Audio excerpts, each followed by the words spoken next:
on this episode of A Tale of Two Hygienists. Number one, the biggest vulnerability was practice owners not understanding how big the target was that was actually on their backs, and still is to this day. Anyone in the healthcare space is target number one for criminal hackers who were specifically involved in ransomware. Not the theft of intellectual property, not looking to take down part of the U.S. infrastructure, but ransomware specifically. If you're in healthcare, you are the biggest target. There's nothing you can do to guarantee that you're not going to be the victim of something. And anyone who says that there is a guarantee based on a specific product or something, it either doesn't know what they're talking about or they're being dishonest. That's the reality. The goal, right, is don't be that low-hanging fruit. Right? Do some very basic things just to make things more difficult for these criminal organizations. They're opportunists. That's what they are. Yeah, this is a tale, oh yeah, a tale of two hygienists. So there might be only one, bringing the best of dental knowledge, and we do it all with ease. We cover oral health and screening, and preventing gum disease. We're gonna do a lot of learning, and have a little bit of fun working at the dentist. A tale of two hygienists. Welcome back, everyone, to another episode of A Tale of Two Hygienists podcast, episode number 496. I'm your host, Andrew Johnston, and thank you so much for being with us today. In this episode, I am joined by Paul Murphy from Black Talon Security, and we talk a lot about cybersecurity.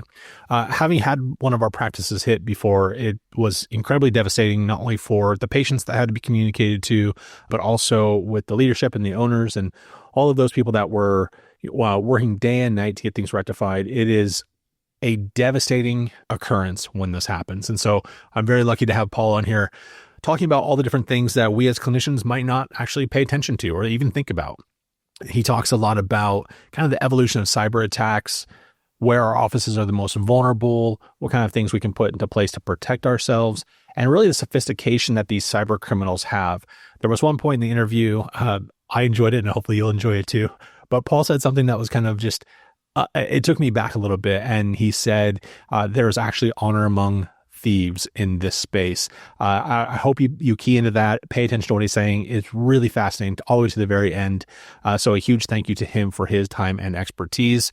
I do want to apologize. This is 2 weeks in a row now that, I don't know, my Bluetooth connection and something's happening right now with my mic.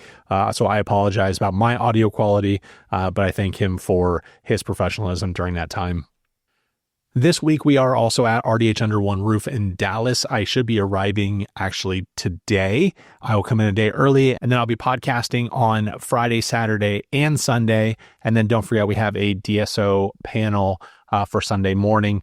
There are so many people registered. I forgot the exact number from our last call, but I think it was something above 2,300 for sure are registered for this event. It's a crazy amount. There's going to be a lot of energy, a lot of excitement. I can't wait to see you all. Thank you all again for listening each and every week and supporting the podcast. And with that, on to the interview with Paul Murphy. A tale of two hygienists.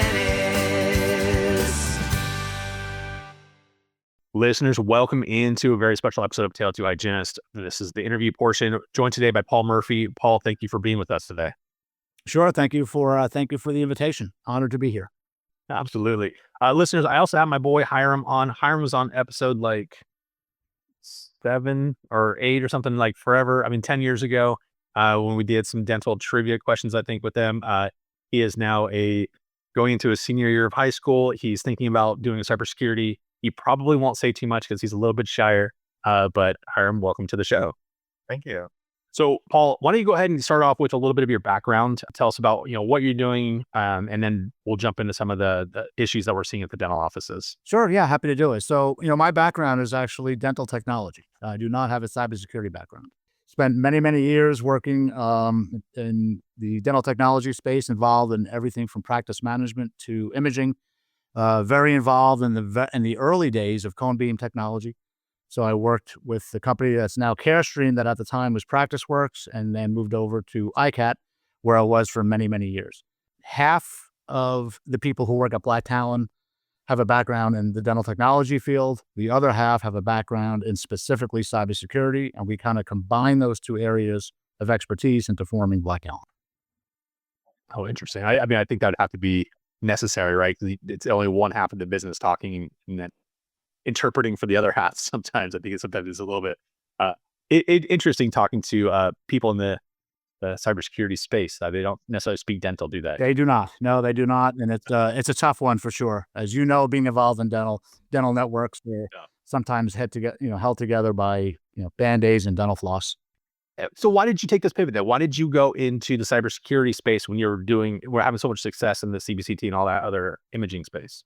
So, an old friend of mine, an old coworker of mine, who ended up founding Black Talon, came to me with this concept and this idea. He was heavily involved in the development of dental tech. He actually developed the very first cloud-based practice management software system specific for the OMS market. This is back in the 90s, when to me, a cloud was just the white thing up in the sky. He started getting phone calls from some of his clients reporting that they were hit by hackers and they didn't know what to do, and they didn't really have an option. They had nowhere to go. So his neighbor happened to be the head of cybersecurity for a major firm on Wall Street. And so he went to him with this concept and this idea of forming this company as a way to, better protect the dental community and help the dental community who were being hit with these types of attacks. So he approached me, and I thought it was the greatest idea I'd ever heard. It was something new. To me, it was a no-brainer. So I made the decision to go ahead and join, and the rest is history. So, I mean, let's talk about some of that history because this is, by the way, 25 plus years ago, where you're talking about the 90s. And so, to me, having grown up in the age of computers and things like that, I didn't actually really hear too much about hacking and things like that until probably the early 2000s when it was really things. So you were probably even a little bit ahead of the time for the demand as opposed to what the demand is now. What were some of the vulnerabilities and the issues that the practices were facing back then versus kind of what does the sophistication look like in the current day? Sure. So actually, a great question.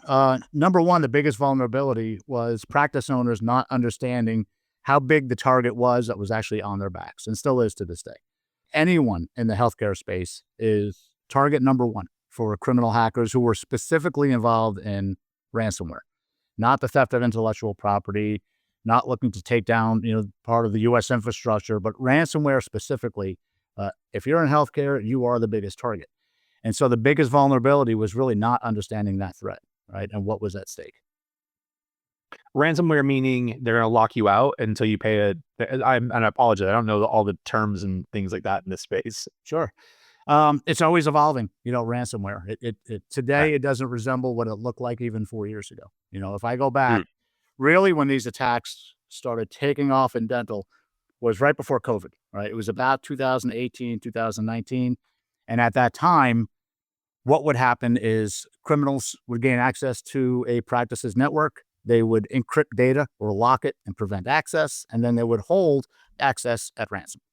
So they would demand that ransom be paid in the form of cryptocurrency. If you paid the ransom, they would supply you with a decryption key that would unlock that data and give you access to your data back. That's evolved. Now, when we have moved into the age of the theft of data, and that's now happening in pretty much 100% of cases involving healthcare organizations. So really, for the hackers, once they figured out how to steal a practice's data, it changed the game, right? Because prior to that, maybe the hackers were not able to successfully get to a practice's backup solution. So they had that crutch to fall back on. And you would have people, in some cases, want to take a stand and say, I'm not going to be extorted. I will not pay these criminal hackers. I'll lose a week's worth of data before I do that. The theft of data changed all of that, because now really what you're paying for is the removal of your data from an auction site, because every threat group has their own auction site on the darknet. So you're paying for the removal of that data. And now you're actually paying to prevent your data from being contacted directly by the criminals. So it has changed the game. It has changed everything. And it's evolved into an absolute nightmare for healthcare professionals. When you say data, are you talking about I guess I would think of social security numbers and payment records and things like that. Is it more than that? I mean, is there more stuff on the dentist and the practice side? There is. It's literally everything that's being stored on the network is being stolen. It's being siphoned off, it's being stolen, and it's being published. So, EPHI, So we're talking about health history forms. We're talking about images. We are talking about, insurance information. We're talking about the practices, bank account information. Literally, if it's stored anywhere on that network, it's being stolen by these criminal hackers. And they all operate differently. Some of them will go ahead and publish, right, on the auction site about 1% of what they steal as proof of life, right, and demand payment. Others will say, we're going to publish this data if you don't, make a payment to us via cryptocurrency in X amount of hours. And then they'll still show proof of life to prove that they actually have the data. It's a nightmare situation for everyone involved. It's fascinating to me because I feel like it'd be more lucrative to do the ransomware side. Look, I'm not a hacker. I'm not a criminal mastermind of any sorts, but it seems like it's so much work that then you have to take that data and then do something with it, right? Then you have to, I couldn't imagine that there's a market for that the way that apparently there really is. There is, and it has everything to do with identity theft. That's what it's all about, right? So they are involved in ransom because, believe it or not, there's typically honor among thieves. There's no better way for me to put that. So they typically will do what they promise, because if they didn't, no one would pay them any longer. So they'll steal all your patient data. They will threaten to sell it so that everyone's data becomes compromised. And if you pay them and you pay them on time, they will typically delete that data, right? And they'll get rid of it. So we've seen a rise here lately in, patients from dental practices actually receiving phone calls from cyber criminals overseas. They're all overseas. Oh, most of them, saying, hey, I stole your data from Dr. Jane Doe's practice, and she made the decision not to pay. So guess what? You're going to. And by the way, is this you? Here's your photograph. Here's your health history form. Here's your driver's license, etc. So, yeah. Brazen. Oh my gosh. It's, while there's honor among thieves, is there still the kind of, I don't know. I guess if I paid, I would be suspicious that they had created some sort of like a backdoor that they can come at me again later in 2 years or something like that. Like, is there really that much honor? Believe it or not, there is lately. So when I first got involved in doing this, if you were a dental practice who was targeted by criminals and, they compromised or they encrypted your data and held it for ransom, you had about a 50% chance of getting your data back, right, if you paid the ransom. But what happened was the payments started to dry up. And these are pretty sophisticated organizations that are launching these attacks.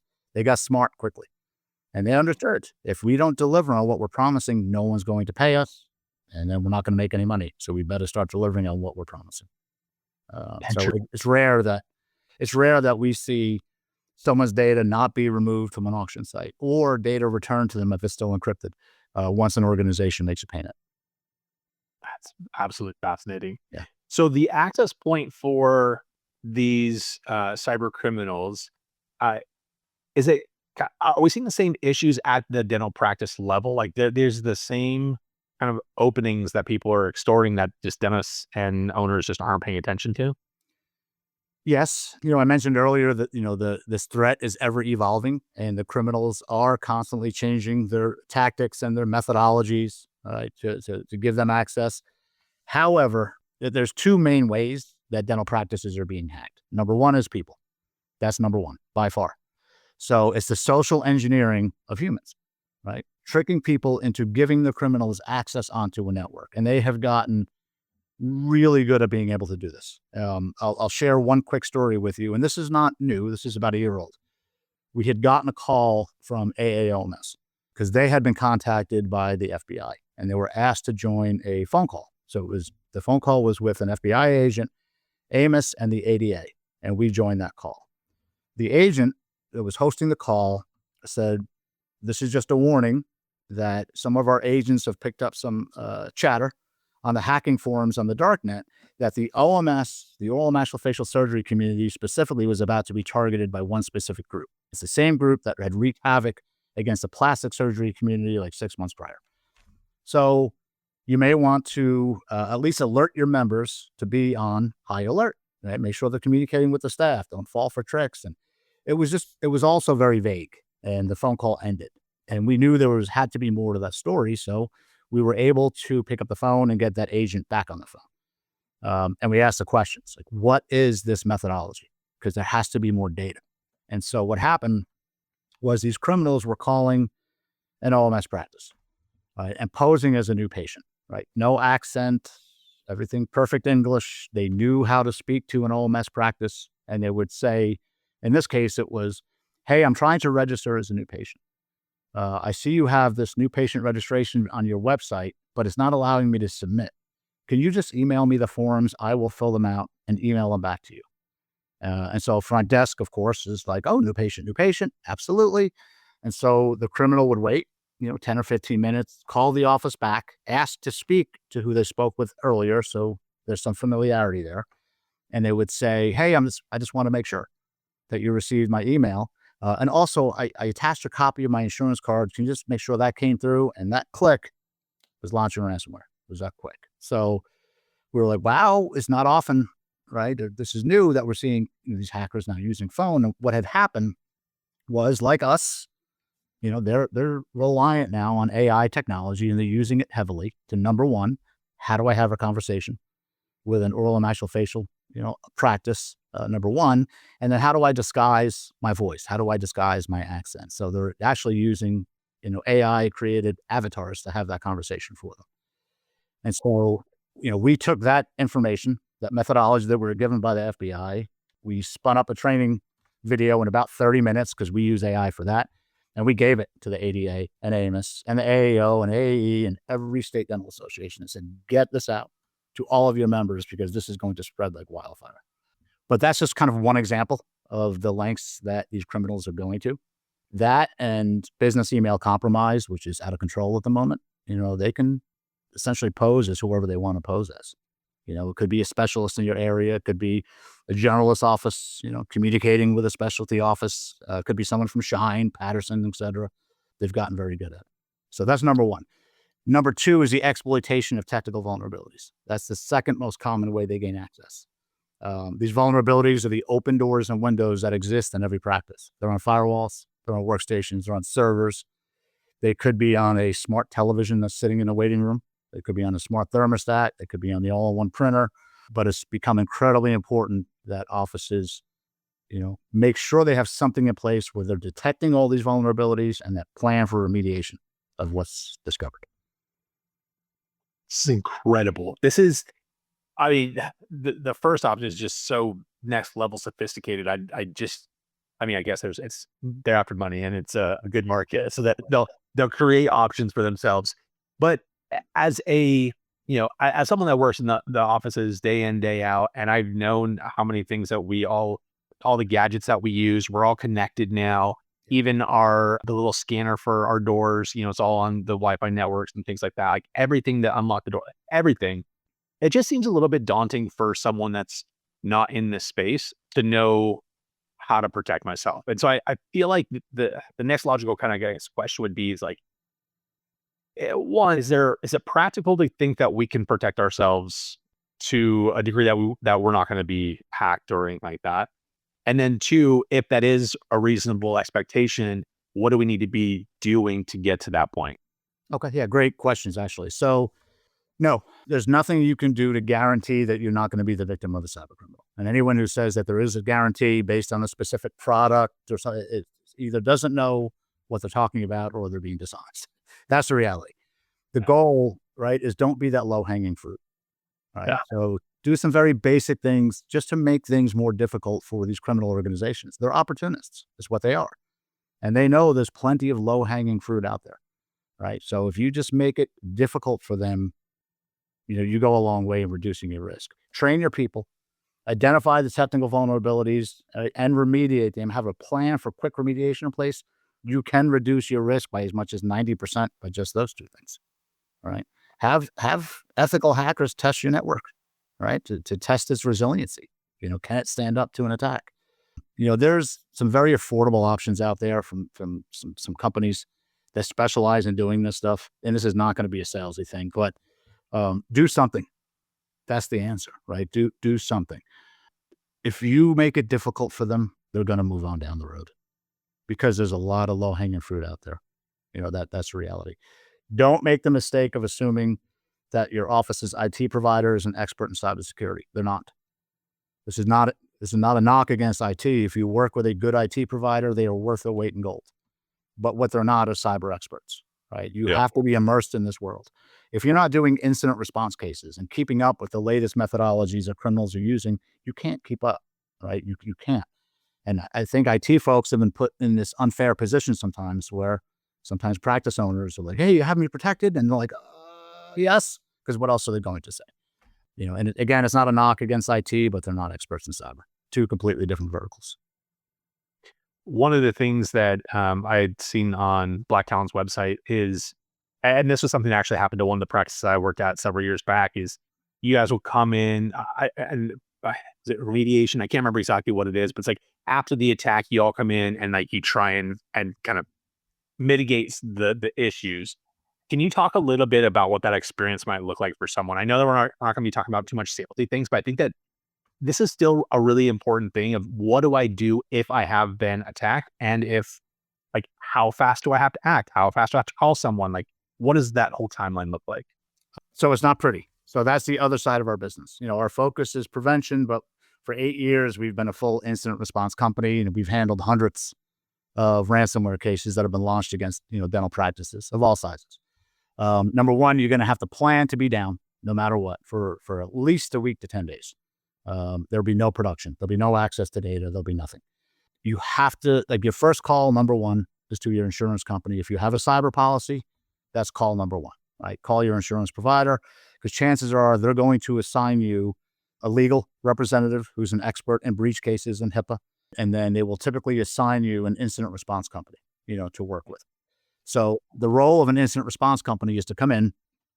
Number one, they're going to run what's called an OFAC check against the digital wallet that the criminals want the crypto to be transferred to make sure that it's legal for you to transfer that ransom, because it's not always. If it's a threat group that's based in Iran or North Korea, you don't get to pay ransom as a nation state, right? So that's number one. Number two, negotiation typically happens with a hacking group.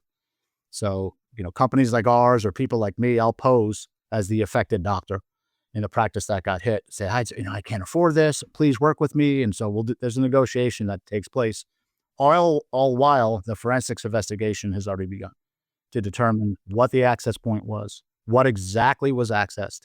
And then companies like ours will work with the attorney who was assigned by the insurance company to help them determine whether or not this is a reportable offense to OCR or, HHS. Some things that you can do is, number one, you want to minimize the effects of a breach. Have contact information, 24/7 contact information for someone at your insurance company, because these attacks are not happening at noon on Wednesday, right? It's typically 2 a.m. on a Saturday, 4 a.m. on a Sunday. Make sure you're able to reach someone from your insurance company at all hours of the day.